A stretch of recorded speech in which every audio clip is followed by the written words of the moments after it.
All right, let's talk about Avid. Yeah, let's get started. So today we're doing Avid for people who've used it before, people who haven't used it before, and should you use it? What's the big deal about Avid? And is Premiere really any better? So pros and cons, Avid. We've got Lauren, alumni, and we've got Ben, senior, and they're going to take us through their experience getting Avid certified last year and whether it was worth it. That's lovely, Luke. Oh wait, I forgot to put on my virtual background. Oh yeah. Did you make one for Ben? I have mine. Lauren, did you make that today? No, this is been my background since I got certified. Wait, how do you do that? With the background thing? Go to video and it's like the little like up arrow and you can click choose virtual background. And then if you want to like upload your own picture, you can. It's upside down. Like I also have like Syracuse backgrounds. What do I have? I have the chicken nugget guy There you go. as a background. But for today, we're doing this. All right. Take it away. I forget which one is going first. I'll share the screen.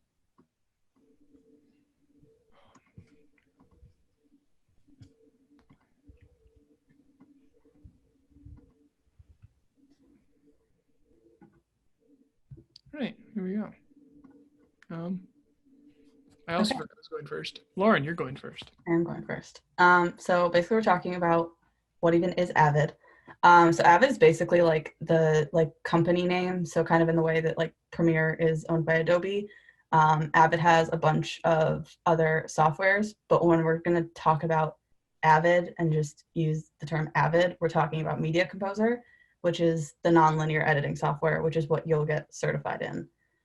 But Avid does technically have other products. So they've got Pro Tools, which is for sound, and then Sibelius, which is for music composition, that we didn't know that they had that until we were looking up Avid.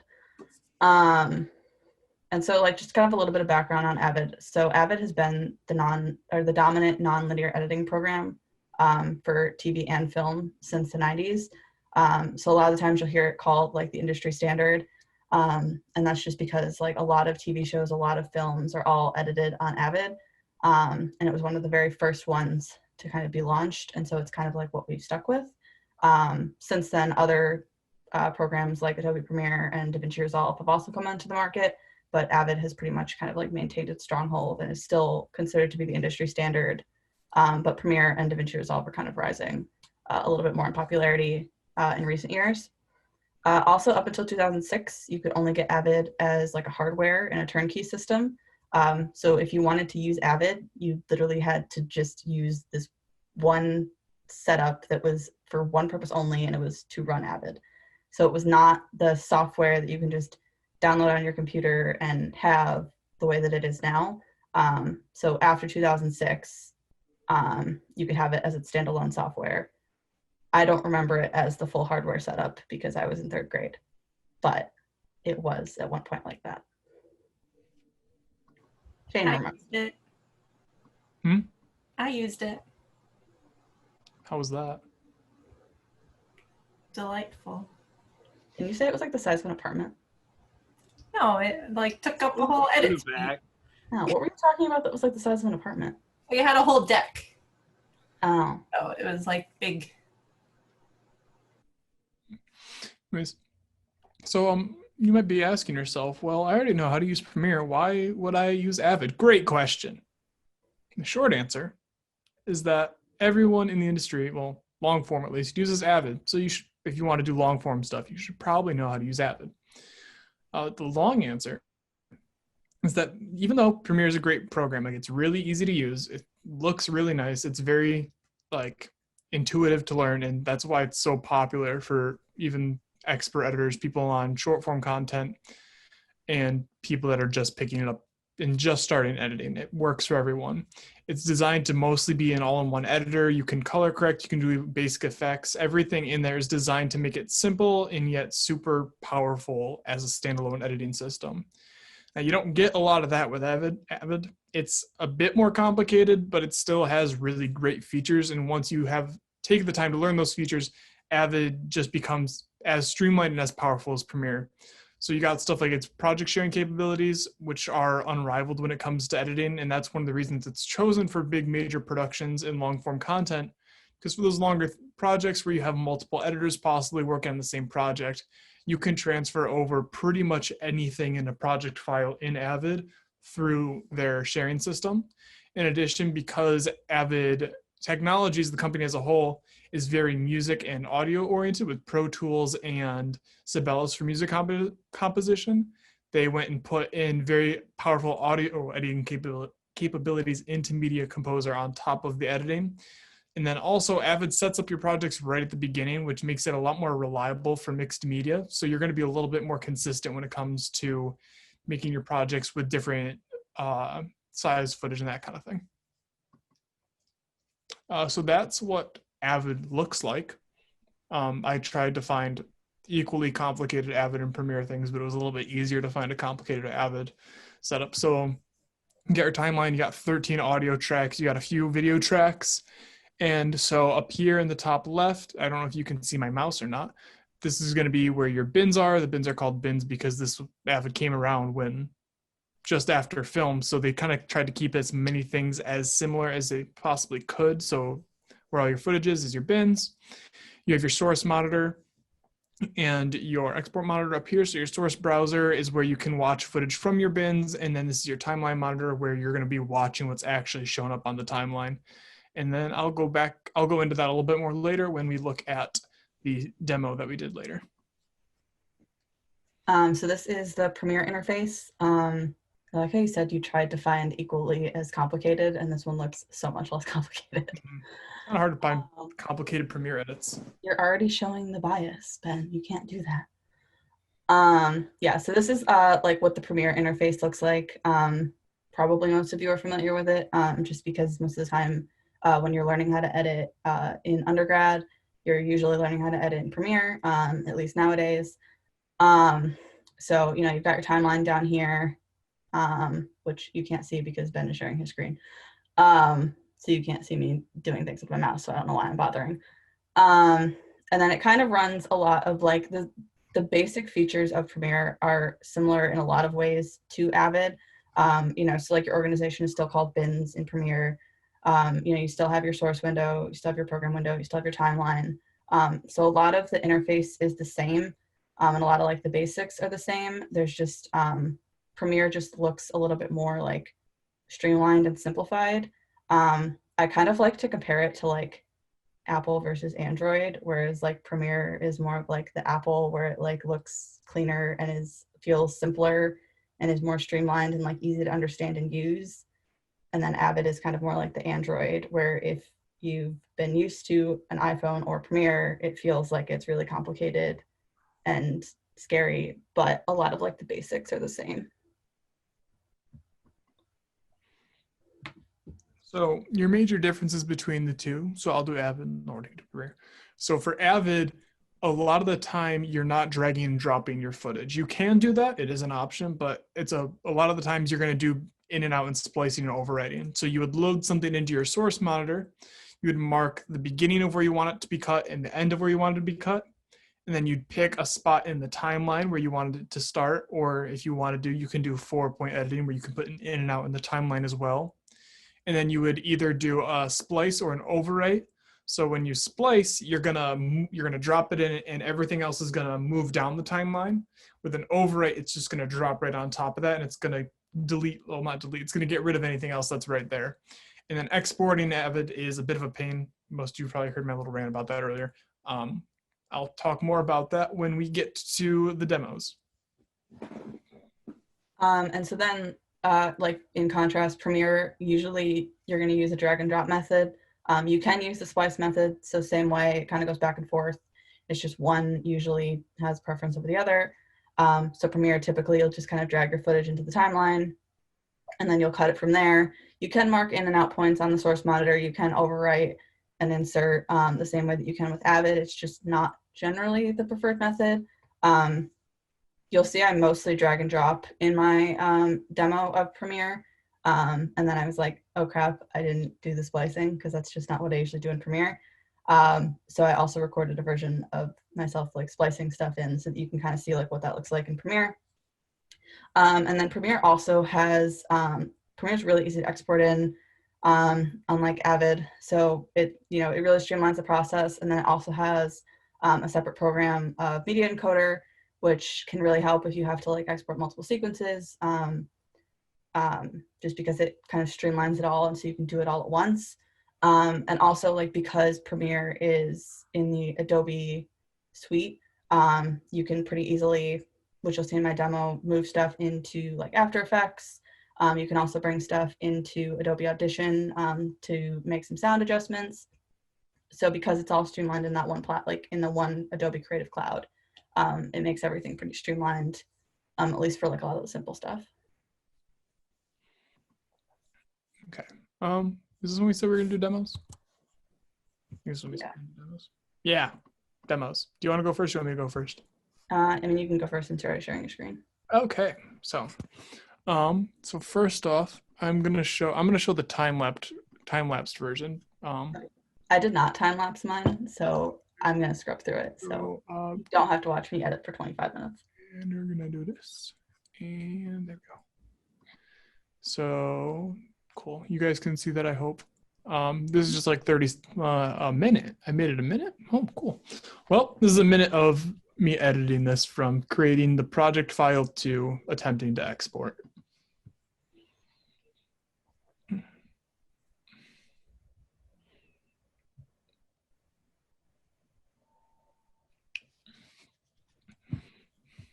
So like a lot of the times when I'm making cuts here, you can see that I am marking the in and out points on the source monitor. Like you see I did right there, those two white brackets are me marking. And then I overwrite there. So you can see right after I mark those, I hit the red button, right? Where is it? Right there, I don't know. It's there.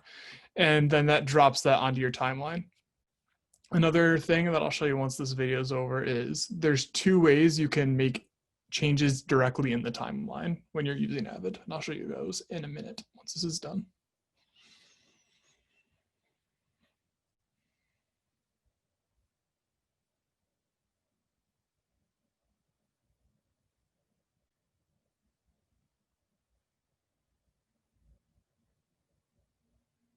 And here is the attempt to export. And was this just like source footage or did you film this? This was footage from the Avid certification course. It looks really cool, so I was just wondering. Oh, just wait. Just you wait. I don't think you'll be able to hear it, but. Look how square that footage is. Yeah, it's in 720 by 480. It's great. It's amazing. Okay. So now you guys can see, you guys get to look at Avid now. I'm just going to share my screen. Can y'all see that? I think you can see that. So this is Avid. So here's your bins up here in the top left. These are going to be all your footage and stuff. So let's say I want to see the zoom in on Calvin. Calvin is the farmer, by the way. I should probably play this so you guys can see the final thing. We'll just make this bigger.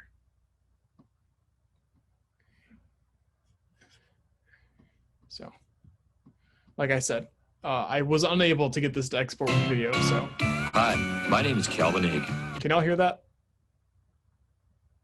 Unfortunately, yes. Okay, beautiful. From Niverville, Manitoba. And honestly, I'm a chicken salesman. As part of my job, I do a fair bit of driving. In fact, I put over 460,000 kilometers on my 1992 Saturn. Most of those kilometers were on gravel and dirt roads in pretty rugged country, including a quick dip in the Saskatchewan River, but that's another story. Anyway, that Saturn was dependable, and those rust and dent-resistant side panels had a lot to do with its spring chicken good looks. Over the last 5 years, I must have put over 1,000 chicks in that car. Now, I'm driving a new Saturn. a 97 wagon. With any luck, it'll take me as far as my first Saturn did. And most importantly, the chicks just love it. As far as I'm concerned, in a perfect world, everybody would eat 2 eggs a day and drive a Saturn.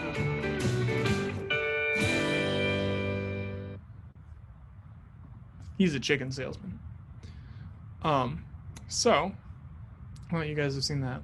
So if we, let's say we wanted to, so when I start off, I just took the audio track because this project was just make the car commercial the audio. So what you would start off with doing is just loading in this, or you can drag and drop. So when you load in something into the source monitor in Avid, you have to click on the icon, because if you click on the name, you start to rename it. So you have to make sure you click on the icon, not the name. And then you would click this, which is your splice in button, which would just move everything down. So if I wanted to make an edit there, I could click on the splice and all of my footage would move down, including the video tracks. So if I undo that quick. So the reason that happened is because our video track is still selected down here. So Avid will make the change on every timeline you have selected. So you click that, and then I splice it in. It will add it in without moving any of my video footage. So that's how you can load stuff into your source monitor. So if I want to look at Calvin like that, that's how I'd load it in. So let's say I wanted just the close-up of him with the chicks. You can mark an in and you can mark an out. And then let's say I don't want it to go on the audio track, so I click there. And I want to put it over what I originally had. I can click the red override button and it will drop it right in. And it will only drop in as much as I want it to. So if I play, Hi, my name is Calvin Egg. it'll cut it there and bring it back out. So let's say I like this part, but I want the shot of the two old guys with the chick to kind of bleed in more to the shot of him with the chicks. So over here, you have two options. You have segment mode and trim type. So segment mode is what allows you to move things around in the timeline. So you see, if I look at the top of the video track, it's red. On the bottom, it's like a whitish yellow. So those go back to your overwrite and your splice. So if I move the red, it'll just move it over top of what I want it to go over, and it'll just get rid of the thing that was there. If you use yellow, it will move it around based off of what will happen. So let's say right here, anything that I go over on the chick will show up before the clip that I'm dragging around. The other option is your trim mode. So let's say the clip of the old guys I want to extend over into the clip of Calvin driving. You can, if you hover over it, you'll have this. And what this is, this will let me like lengthen or extend. I don't have enough extra footage there. Let's see if I have an edit somewhere where I can do that. Oh, right here, I know I can do. So I can take this and I can extend it. So it's going to lengthen the clip that I drag away from and shorten the clip that I drag towards. Let's say I just want to shorten one clip. So I just want to make it so this clip of the farmers is shorter. You can click there and it'll automatically shorten it and it won't move anything. Let's say I want to make it so the car clip gets longer. If I click there and drag, it'll shorten this and it'll make anything past it move with it. If I want to do it here and I want to make this shorter, it'll drag it over too. So those are like some of the really good features of Avid. Is it's very good for quick edits on the timeline, which is pretty nice. And like cutting and stuff, most of the time I would just use like Command K in Adobe. But here you just click on the footage you want and you click that button, which is your add edit, and there it is. And then if you want to get rid of that, you can highlight that edit. So you can just drag around it and then you go to edit, or where is it? Timeline. And then there's a button to just remove all of the edits that you select. Another thing in Avid is, let's say you don't have either of these modes on. You can't just click a clip. You have to highlight all of it to select it, and then it will automatically put you into overwrite mode. So we don't want that though. We want both modes. And then, so for like transitions and stuff, you can do text mode here. So like the fade out at the end, let's say I want that. I can highlight that clip. I can click on the edit. And this button here removes all the effects. It'll get rid of that. So let's say I want that transition. There's a button here for a quick transition. It'll put it on the nearest edit. And then you just hit add. and you can decide on what edit you want. So that just lengthened the dissolve. So if I hit play, it'll get longer. So let's say I want instead, I don't want a quick dissolve. I just want a, let's see what can you do. You can fade to a color, or you can film dissolve or film fade. You click add, and then you can click play, and it'll do whatever that is. So you can change the color. I remember last year we screwed around with like making it go swirly like a toilet. It was weird. But yeah, so that's how you edit in Avid. And then let's say you wanted to export, right? This will be fun. So normally you would go up here and you click on here, go output, export to file. And then this little screen should pop up. It did. That's a start. That wasn't happening earlier. So when we got certified, there was a button in here called Send to QuickTime Movie. That button no longer exists apparently. So we can go into the options and it'll give us this nice little screen, and you can select what you want to export it as. So let's say I want to export it as an MOV. And then use selected tracks. Well, we don't want to use the selected tracks because our audio is deselected right now, so we can turn that off and it'll use all of your tracks. We don't want to do that, so you scroll down.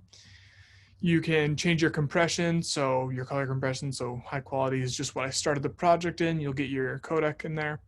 And your aspect ratio, which we're in 4:3, so I want to change that. And so you're like, okay, cool, I want to export this. So then you hit the save button and it brings it back here. Here's what it'll be named on my desktop, which we're going to change that because we don't want to delete the other one. And then you hit save, and that does this thing, and it exports actually pretty quickly, which is nice if it works. And so after that's done exporting, we'll jump back to my desktop, and you guys will see how many times I tried to export this. Also, you can do color in Avid, which we didn't do a lot of. This is basically everything you can do in Adobe. It's just a little bit more bar-y, which is weird, but you know, you can do it. And then you can do your effects here. They don't have a ton of effects. They've got some okay things in here. Really all we did was, it's a lot of transitions for the most part, speeding up stuff, but you can't speed up stuff if the footage is the wrong aspect ratio from the project, which I could not get to work. And then here's Avid's audio settings. You can get your clip bypass and stuff like that. So if we minimize, and then if we go to where that exported, so if we click on this, it's going to say, wow, this isn't compatible with QuickTime. And then it's going to give me the audio. Hi, my name is Ken. We could not figure out, well, I could not figure out how to get the video in. These are all the other times I tried to export this. I know. How do you do it? Please explain. The Avid codec is a plugin that you have to download off of the internet. For an MOV? Or you did it as DNX. Oh, So you need a DNX codec. let's try that. Let's try H.264.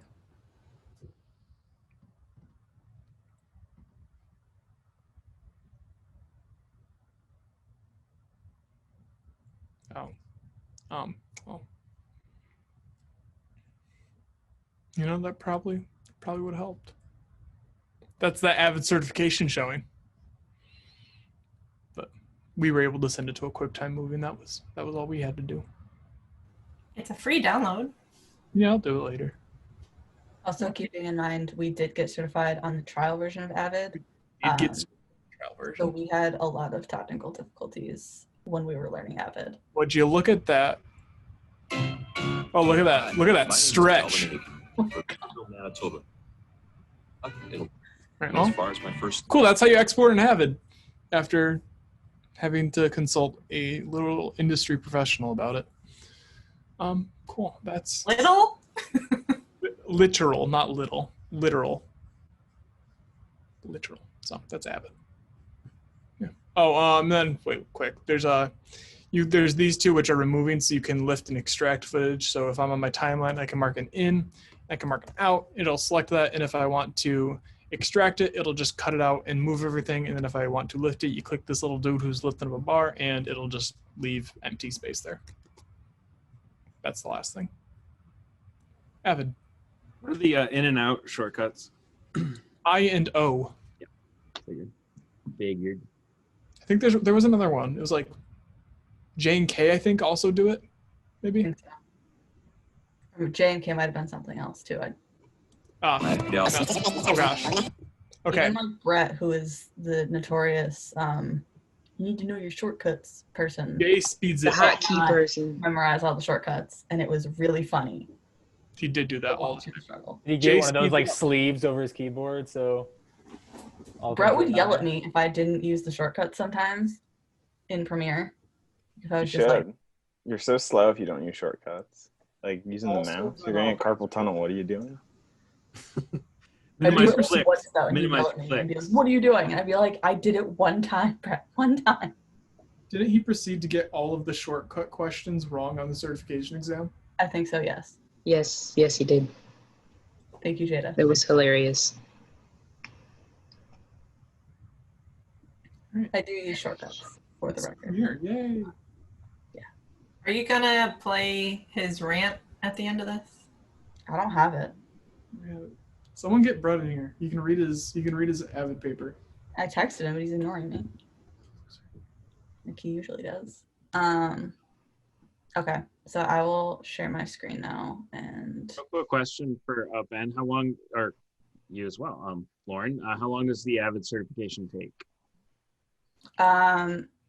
so for us at Newhouse, we took it in 2 5-week courses, which we'll talk about a little bit in the next slide. But if you're not an SU student and you want to get certified, there's the Avid 1, I think, takes like 16 hours and it's a 2-day course. And then Avid 2, I believe, is a 3-day course and they suggest like 24 hours. So that's about like how long it takes. But we'll talk about that a little bit more in like the upcoming slides. So you can find out how to take it as a Newhouse student and then find out how to take it if you're not a Newhouse student. Okay, so I will share my screen. Okay, can you all see my screen? Yep. Okay, all right. So, hold on. Okay, so here's like my Premiere timeline, just so you can kind of like see what I did. And then I did not speed up my edit process. So you can see the entire length of how long it took me to edit. And then I also did it in 2 parts. So you can see me doing my actual edit and then also my effects. But yeah, so basically this is just me kind of like going through the edit. And so like Premiere is, again, like as we talked about, slightly different in the fact that like a lot of it is drag and drop. So you can either, drag your clips from your actual bins just right into the timeline, or you can also like mark ins and outs in your source monitor and then drag like either just the video or just the audio. In the case of these clips, they didn't have any audio associated with them, so like it didn't really matter. You could just drag in the video. So you'll kind of see like I kind of went back and forth with like what I did. Some I just kind of dragged the whole thing, some I marked it in and out. Kind of just like depended on, like if I wanted the whole clip or like if I wanted a certain part of the clip. I also forgot to start recording when I built my sequence and like when I built my whole project. So apologies about that. And then you can kind of see me like doing some of the effects and also deciding I didn't like certain effects. And so basically like the way that like effects work in Premiere, I assume most of us know Premiere, but in case you do not. So basically like you can, again, it's kind of like a drag drop thing. So you can drag effects from your like panel over here. You can just drag it into the timeline. Premiere was acting funky today, or the other day when I did this. It was acting funky today too, but it was acting funky when I did this. And so it wasn't like always placing my effects where I wanted them. So if that happens, you can also just click on your effects and you can like choose like where you want to align it, the duration of it. So that's like what's over here. So you'll see in like a couple instances, like it didn't go where I wanted it to. So like with here, it like wasn't going where I wanted it to. So I had to like fix it to be aligned at the center of the cut. And so you kind of just see me doing that. Yeah, I will not play this whole clip again. I will spare you that whole thing. And then also like one of the things that I talked about, I don't remember if it's in here or not. Yeah, it is. Okay. So one of the other things that you can do that's nice about Premiere is because, again, it's all like Adobe based, you can bring stuff really easily into After Effects. So like, for example, like this chick close-up that I originally wanted to get to stabilize, but was not working with Warp Stabilizer in Premiere or tracking in After Effects. So I gave up because it was taking longer than 15 minutes to figure out, and I didn't want to do that anymore. But so like say like if you wanted to like stabilize this chick really fast, or if you wanted to add like anything else to it, you can just bring it right into After Effects if you want to like replace it with an After Effects composition. So that's like one of the ways that you can do it. And then you can also do the same thing with like Adobe Audition, which I don't show here. But so like say if you have like sound that you wanted to edit or like change, you can do that with Adobe Audition. So that's like one of the really like nice streamlined parts of Premiere, and one of the things that like really makes it kind of simple. But yeah, so like you'll see like I say like hello, and then it's immediately in Premiere. So it's kind of just like that instant change, which is nice. And then also, I didn't record myself doing this because it's just not usually the way that I edit. But you can also do an insert and an overwrite, as we talked about before, the same way you do an Avid. So that's like this button here, and then so this button here is insert, and then this button over here is overwrite. I think I did actually, yeah, I recorded myself doing it later in the day. So like say like if I wanted this like cow to go in at like the front of this like car driving down the road clip, so I would insert it, and then it'll be in front of the car clip, and then it's there. And then if I want to overwrite, it's kind of like the same basic idea. You would just click overwrite, and so then the car would come on top of the cow, and it would cut away, or sorry, the cow would come on top of the car and would overwrite all that footage. And then I'll go to actual Premiere. Okay. So, you know, I mean, I think a lot of us, so Premiere, again, has kind of like a lot of the same like features that Avid does. So kind of like how I was talking about before. What? Before you move on to a different panel.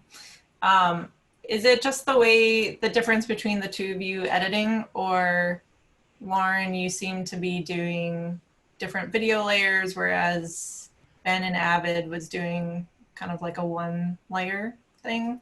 Is Avid like better to edit in one video layer to use all those settings? You can edit in multiple video layers. I just personally edit most of the time. I'll only use one layer if it's something simple like this. Okay, thank you. Yeah. I was just kind of like playing around with like what I wanted to do. I could have easily done it in one video layer. There was no need for it to be in multiple. So I think it was more just kind of like a difference of the way that we edited it. But like definitely it could be done easily either way, in Avid or in Premiere, to do in multiple layers. It was just kind of like me changing around and being like, oh, actually I think I'm gonna put this here, and then just put it on another layer. So just kind of like my editing style, I guess. So again, like kind of same thing with like with Avid. So you've got like all your like effects. And again, like a lot of like the effects that you're kind of going to be using in Premiere are kind of more like transition based. You know, so you got like your page reels, your slides, your wipes, those kind of things. And then I mean like there's other effects too, like so you can like blur, you can distort different things like that. But again, like kind of a lot of the same basics that you're going to be getting in Avid. And then there's also like color panels. So again, you kind of got like some of the bars, but you know, then there's also like some color wheels and stuff that you can play with in Premiere. So a lot of like that is pretty similar in terms of like how it functions. But yeah, so those are kind of like the basics of like editing in Premiere and editing in Avid. And you know, I mean, you can also like, you can use the keyboard shortcuts, you can do the ins and outs. You know, you can like drag clips this way. You know, so that's like another option too. And then you can also like drag clips like this to shorten them. So some of like the versatility that like you get in Avid, you don't really get as much in Premiere. You know, so like there's not like quite as many options. It's just a little bit more streamlined and easier to understand sometimes in Premiere. Just because like it is a little bit more basic, probably because you have less options. And so that might also be part of like kind of why it's a little easier to understand. But I will stop sharing my screen because I don't have any questions in Premiere. I feel like probably not.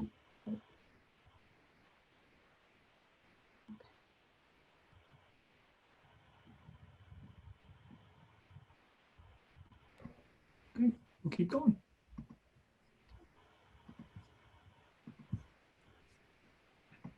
All right, cool. So how do you get certified in Avid? We have a course. Well, at least Newhouse has a course. Sorry, Ithaca folks. So Newhouse, it's a 2-part course, 5 weeks each. To begin, it's split up into Avid 1 and Avid 2. There's a chat.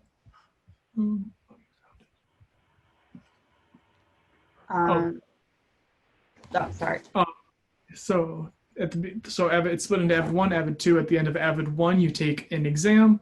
You have to get 80% or higher out of 50 questions to pass, and then you move on to Avid 2.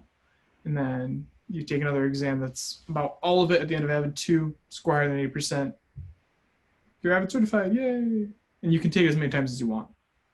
Yeah, so you're not like limited. So don't worry if you don't pass the first time. Most of the time you're gonna pass the second time. Especially like because it's the same questions. So like you don't have to worry about them like coming up with like, I think that there's like do you remember how many questions were like in like the total like bucket of questions that you could get? I think so. I don't know. There's like a certain like number of questions basically. I think it was like, 80. Was it 80 questions like I think it total? was 80 questions and then you get 50 of them. Yeah, and so like a lot of the times like you're gonna more than likely kind of get like the same type of question.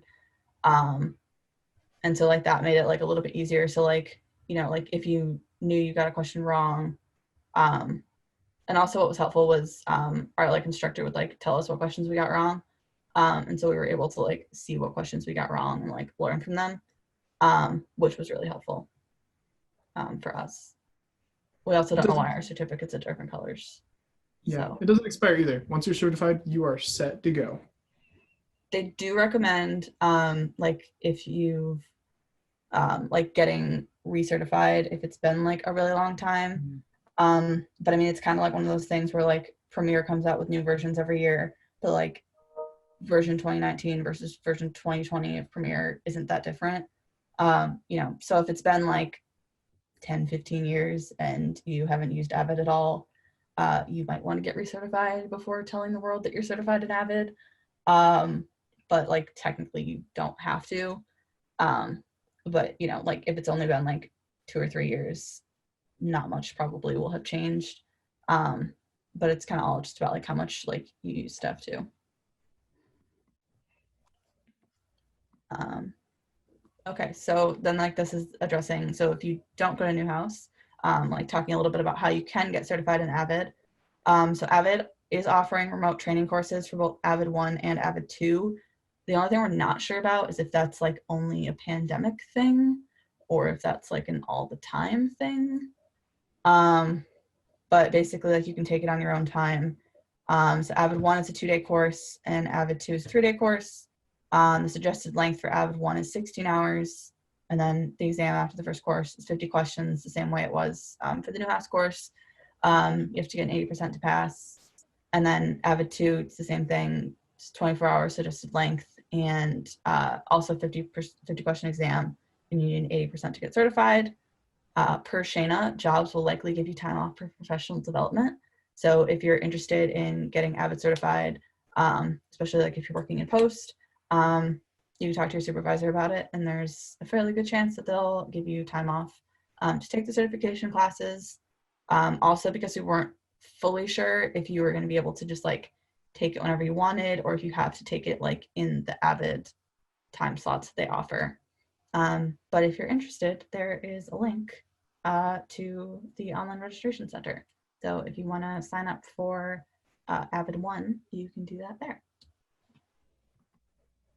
So how do you get certified in Premiere? We kind of flipped here because Avid was my thing and Premiere was Lauren's thing, but you know, we're mixing it up a little bit.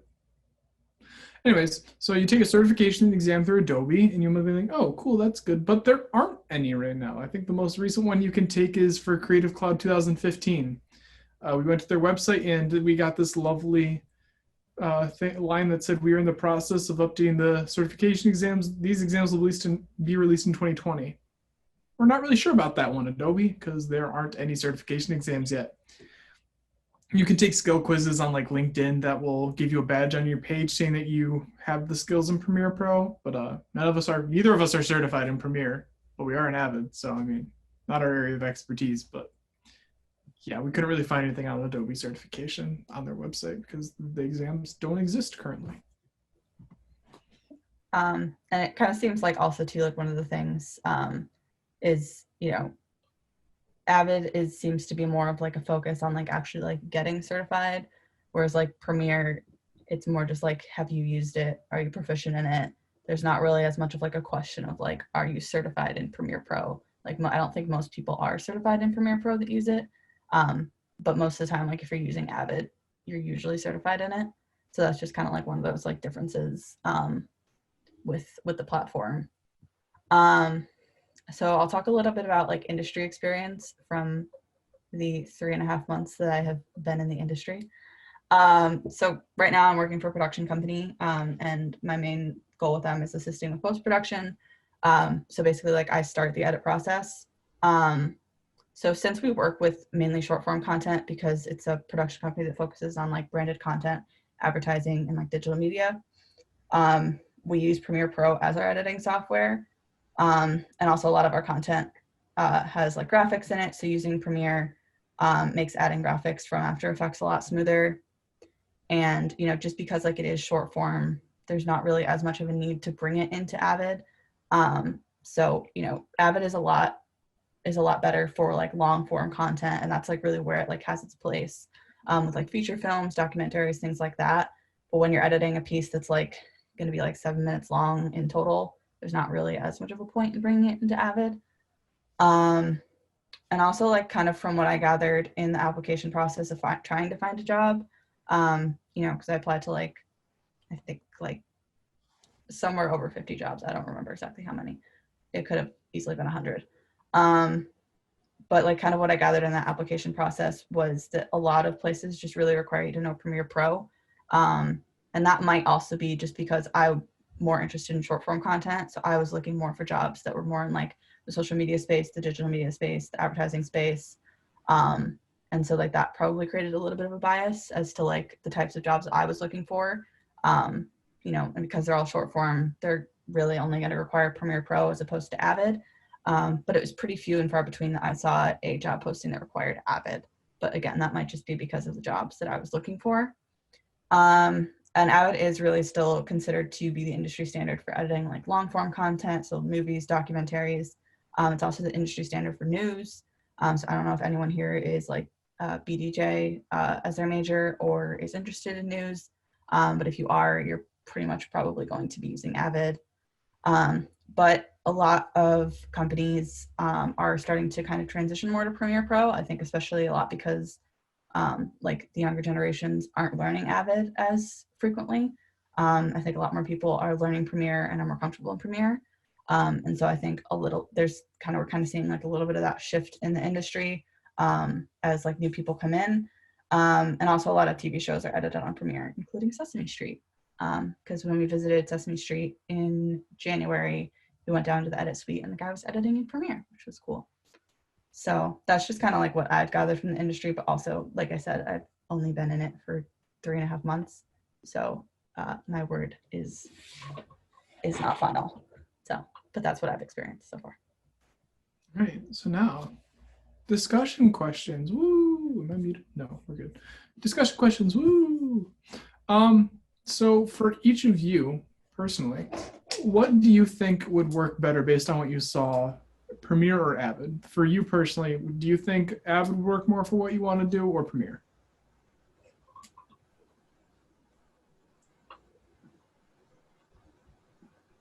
I think it's hard to say until I use Avid.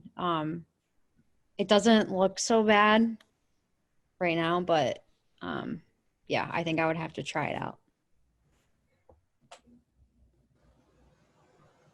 I will say for me, Avid is better for my side projects that I do because it has film quality effects that Premiere doesn't that save me a lot of time. I will say also too, like in the realm of COVID and things being remote, like all of my I think having Avid sometimes would have been like a little bit more helpful, just in the fact that like I have to like share my project with the editor. So like I start building the edit, but then I have to give it to the editor to like do the fine cut. So I'll do the rough cut and then he does the fine cut. And so like, we always have to like be super careful about like our naming conventions and like how we organize our folders and everything to make sure that everything lines up perfectly. Because if there is like one dash out of place, Premiere freaks out. So I think like in some instances, especially like with everything being remote, Avid has a lot of benefits there in the fact that like file sharing and media sharing is a lot easier with Avid. I think another huge plus for Avid is just like the existence of Pro Tools, because that's what we're talking about, how Premiere could eventually become more of an industry standard, but Pro Tools is probably going to be the audio standard for quite a while. And so that like the kind of collaboration between Media Composer and Pro Tools, I think is kind of a huge pro for it that like I'm not probably going to utilize anytime soon, but I can see like how a lot of people who do like editing and sound together would probably really enjoy that plus. So recently, I don't know how many of you have heard about this, but the post-production practice folks will know about this. Recently, Premiere got an update that allows it to fully import Avid sequences. So you'll get all your bins, your timelines, all of it can go straight from Avid into Premiere. So for those of you who prefer Premiere, do you think there's any use in you to learn Avid for a project sharing capability if you can just take that sequence and drop it into Premiere? Do you see a reason to learn it if you can just use Premiere with an Avid sequence at this point? Just sounds like another reason why I should never touch it at this point. If you can just like bring in Premiere sequence, or you can just bring it into Premiere, sounds perfect. Just use Premiere then. You can't go backwards. You can't go backwards. Who needs to? If you don't know Avid, no, yeah. I mean that's not great, but. So I think, all right, Jorge, how many of you know Avid, like learned Avid? I know Jada knows Avid because she took the course with us. But is anyone else familiar with Avid, and what advantages and disadvantages does using each software bring to those of you who know both of them? Do you want to stop sharing and then we can see people raise their hand? Here we go. So, I think Lauren kind of hit the nail on the head when she talked about file sharing and everything, because it is way easier to do in Avid, because like she said, Premiere does freak out with those things. But I think that's an advantage of on Avid side. But I think Premiere seems so much more familiar to everyone else, and it looks a lot like a lot of the other editing programs that we've probably used before we learned about Premiere. So it's a little bit easier to use.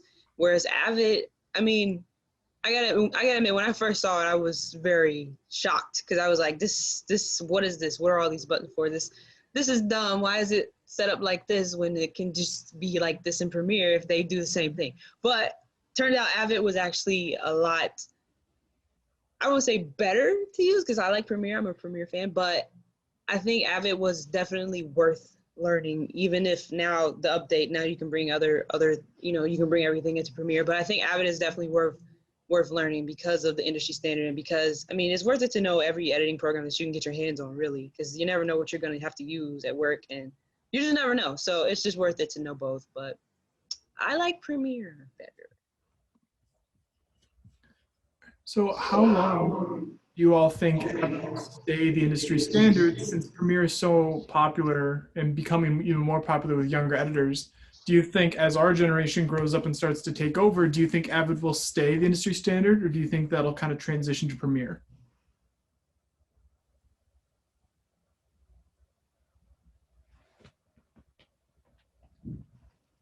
I think until Adobe has something equivalent to like the Avid Nexus, like a system that a studio or like a broadcast place can like set up so everyone can collaborate.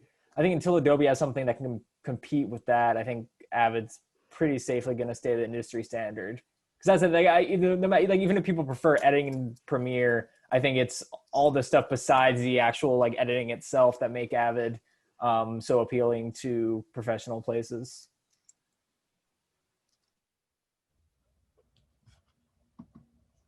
And finally, why do you all, after what you've seen today, think Avid has stayed the industry standard for as long as it has been?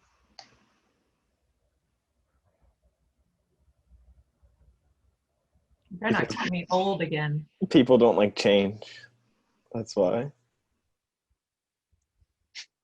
Yeah, it's like similar for 3D. Like Autodesk dominated through the 90s, and pipelines and studios got established around a certain suite of software, and it can be hard to move away from that.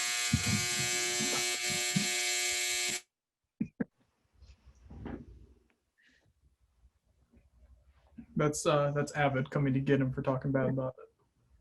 I don't know. I got buzzed. There might be a thing like Final Cut we thought was going to take over Avid. And then they had that really bad update and went away. And now barely anyone uses them. So that also coincided with Apple's move away from pro users to consumer. So I think the same thing's happening with Resolve right now. It's moving away from facilities and into individual users. So it's kind of isolating the facilities who really love it into something that they are like, there's too many tabs in here and I don't want to use it and it's now buggy. Like they want it the way it was. So I don't know. I think Resolve might be in trouble too. I was surprised when they decided to pack Fusion into Resolve. It seems like they're trying to become this like Swiss Army knife when they have enough there to, especially from a monetization standpoint, it seems like it would be wise to keep their suite of software a suite, but I don't know. Yeah, like it's not a big deal to open up like Fusion and like do your stuff in that. Like I haven't really used Resolve much. I'm still using like Adobe, but like it's like you do it already for After Effects. So maybe they thought that that's how they could get the edge on their competition, is be like, you don't even need to open up a new program. But I don't know. It seems like it's probably bloated. I haven't really used Resolve too much, but I feel like that's a lot of stuff, especially if they have like the Rush version in there too. Seems like that's like a lot of stuff to make sure it works properly. Okay, well, That's it. Well, no, I have Brett's. Brett's Rant. rant. Oh yes, Brett's rant. You have to stop recording then. Hello. If Ben and I were not. I don't know. Do you have a conclusion before I Um, stop recording? I think as much as like Avid seems intimidating, I think it's just all about what you get used to. You know, so if you had started out in Avid, I think Avid would seem super simple and Premiere would probably seem scary. So I think it's just a matter of like getting comfortable. And you know, Avid is still the industry standard. It's probably not going to go away, at least with our generation. And you know, like Luke said, until you know, Premiere improves a little bit. So, you know, I think Avid is definitely worth getting certified in. And I mean, really, it's 2 credits at Newhouse if you're a Newhouse student. And if you're not, it's 5 days of your life to get certified in something that you'll have forever. So, Lauren, did you find like any kind of pricing when you looked into the Avid certification? I don't remember. I couldn't find anything. Okay, just You curious. had to like actually register to get to the payment page. So I did not like, register That's convenient that they do that. to get certified again. I mean, it's probably not like I mean, the textbook, expensive, but the textbooks. yeah, you do have to pay for the textbooks. Which the one nice thing about if you do it through Newhouse, you could share a textbook. So that's what we did. We split the cost of a textbook over like 5 people, Jada. Because I think Yep. like up to 5 people 5 can or have 6, I think. it. Yeah, 5 or 6 people can have it.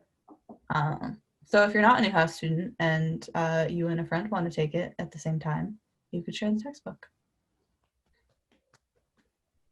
Thanks, Lauren and Ben. How much, Ben, how much was the yearly subscription? For students, it was $10 a year. Which is cheaper than Adobe. Do you get Pro Tools with it? No, just Avid. How Just much Avid. is your subscription if you just get Premiere? I think it's $20. I think that's Yeah, it. it's $20 a month. It's like not even that good of a deal if you already have the student At deal. $20 a month. Yeah. Yeah, Oh, $10 a year is nothing. That's insane. Avid was $10 a year for students. That's crazy. How much is it if you're not a student? I think. Probably like 500. I thought it was a program that you just buy. I didn't know they moved to subscription. Everything's subscription now. Yeah, I mean that's how software makes money now. Mhm. Anything that doesn't go to subscription like fails. I was hoping that Adobe wouldn't figure out that I was no longer a student, like Spotify hasn't. Both of them have it for me. They It's 100% figured out immediately that I was no longer a student. And sick. Really?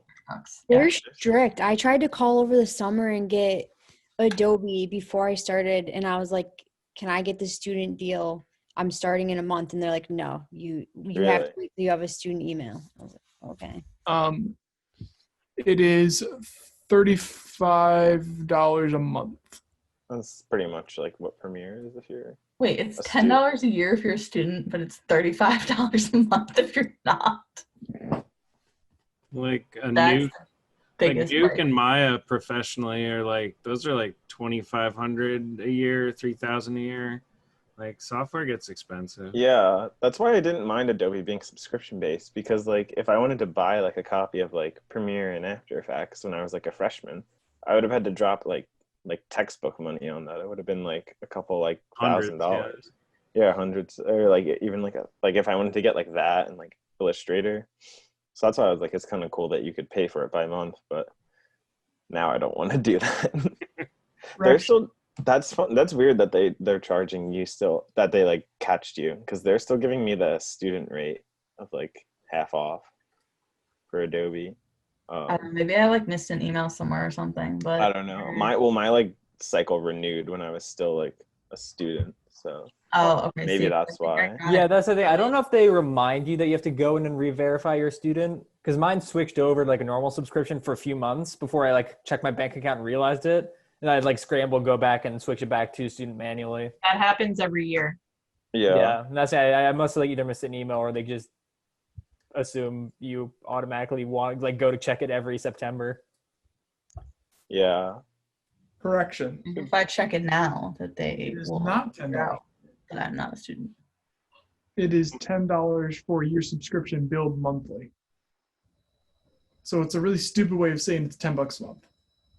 Oh, Oh yeah. Well, Adobe's like that too. It's not $30 a month. It's like so Ben is $230 a actually year. paying $10 a month for They Avid. basically phrased it as confusingly as possible. So I will not be canceling my Avid subscription. I was gonna say $10 a year is ridiculously cheap. That's nothing. Ben, that's 2 coffees at Starbucks. Maybe one I and a don't half. pay for coffee. I get it for free. I just got to deal with all the customers.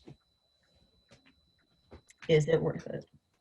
I don't know. Some dude asked if he could have the egg bites out of the food case today. What brings you more joy, Avid or coffee? Avid. First, that is drinking coffee or is serving coffee? That's fair. Yeah. I don't know. Serving 'Cause I coffee. hope that drinking coffee brings him more joy than Avid, but Serving coffee. Guess that's how we're gonna end this. That's how we're Coffee. going to I just yeah.